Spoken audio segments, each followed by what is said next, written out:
YouTube decided I'm no longer allowed to use the music in my intro, so now, until I find another one, you're stuck with my voice. What is up, guys? This is Olympia coming at you with a discussion on people's mentality buying packs, buying boxes, buying cases, as opposed to just buying the single cards that you need or just trading for them. Now, we all know that I'm pretty sure everyone at some point in their life has opened a pack of Yu-Gi-Oh cards, whether it be they've bought it or they've got it as prize support or just entry support, or bought a box, again, through buying it or getting it at a tournament, or getting in a case. I'm pretty sure you haven't won a case at a tournament. If you have, that's a ridiculously good prize.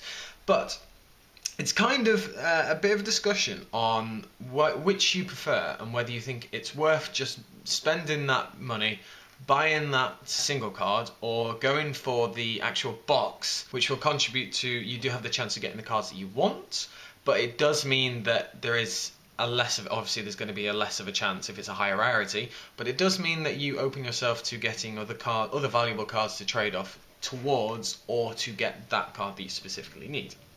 Now, I like a bit of a mix. Recently, I haven't really bought any boxes at all. Like I haven't really contributed to Konami's wealth, if I'm completely honest. That's nothing to do with me disagreeing with Konami. It's just personally there hasn't been that much stuff that I really want from the box to kind of like warrant me getting it, for me to think it's actually worth it. Like the last box that I got, can't even remember which set it would be. Probably Photon Shockwave, maybe, I think I got. Or, you know, it was quite far back now. The reason being is just there are only a certain amount of cards that I really want from these sets. This set coming up now, which is Legacy, the Valiant, as I'm speaking, the sneak peek is this week and the actual release is next week. There are quite a lot of money cards in this set. And there's a new archetype being brought in, you know, the Silverance or Silverance, or I wasn't not really paying attention, the new plants. And some people will want them. I think the highest rarity is an Ultra, possibly. I might be wrong there. I think 2 of them are Ultras. You also have like different support, like the Gravekeeper support. One of them is a secret rare that we now know, the Counter Trap. We have the 2 Monarch cards are also secrets.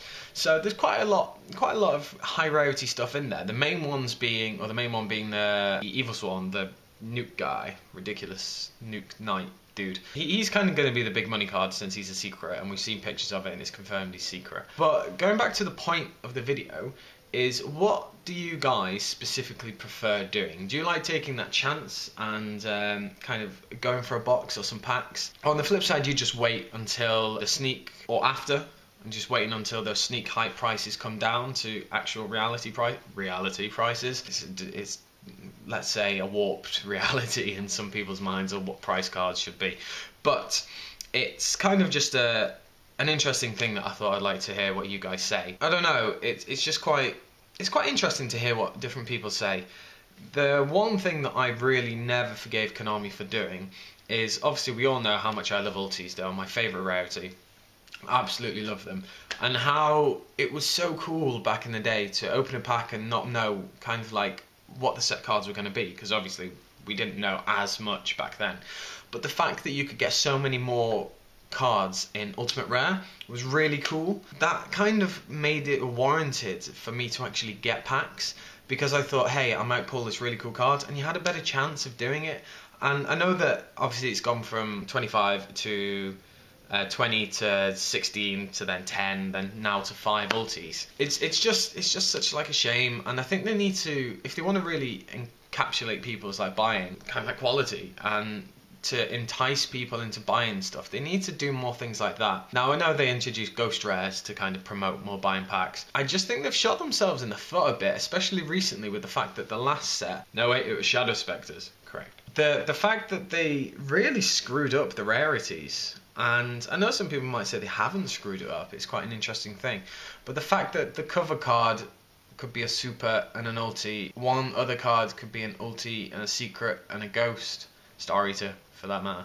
It was just really weird, and the fact that people who were buying these boxes, in the past how they kind of got ratios to the point where you would pretty much get a secret rare kind of like 9 times out of 10, 99.9 times out of 100, you would actually get a secret in that box. And you know, you kind of, it would be 1 secret, 2 ultras, 2 or 3 ultras, an ulti or 2, and then kind of like 4 to 5 super rares. They were kind of like the rough quantities that you would get from a box. I've just seen the actual like ratios all over the place. People not getting secrets, people getting no ultis, people getting like 4 ultras. It's just like, I don't know what the hell they're doing. Whether or not that's just down to a sorting thing, or that's an actual planned move that they did and they decided on. I think it's killing people's want to buy boxes a little bit, because people are going out there spending 60, 70 quid,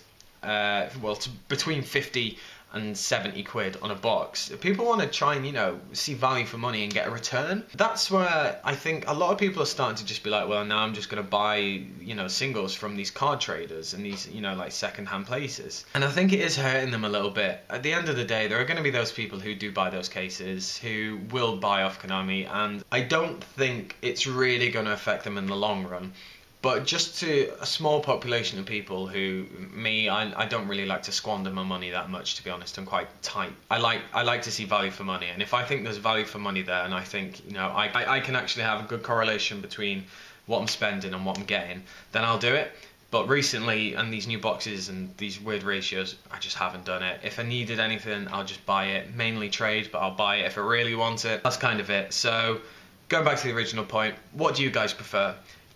Buying and trading those singles, or going for those packs, boxes and cases? Do let me know down in the comments below. I just want to say I really appreciate all the new subscribers that I've got. It's really good. I've just gone over, as I'm recording this, 1,600 subscribers, technically 1,602, which is really great, and I'm coming up to the 200,000 total view mark. So I just want to say big thank you guys. Really appreciate it. It's really exciting, to be honest. I'm kind of getting quite hyped up about everything that's going on with it, but it's great to see new people. Don't be afraid, do let us know, feel free to message me. The new YouTube messaging thing's a little bit stupid, so I don't see it as much as I would, but yeah, feel free to do so. But cheers guys, as I said, comment down in the section below, packs or singles, let me know.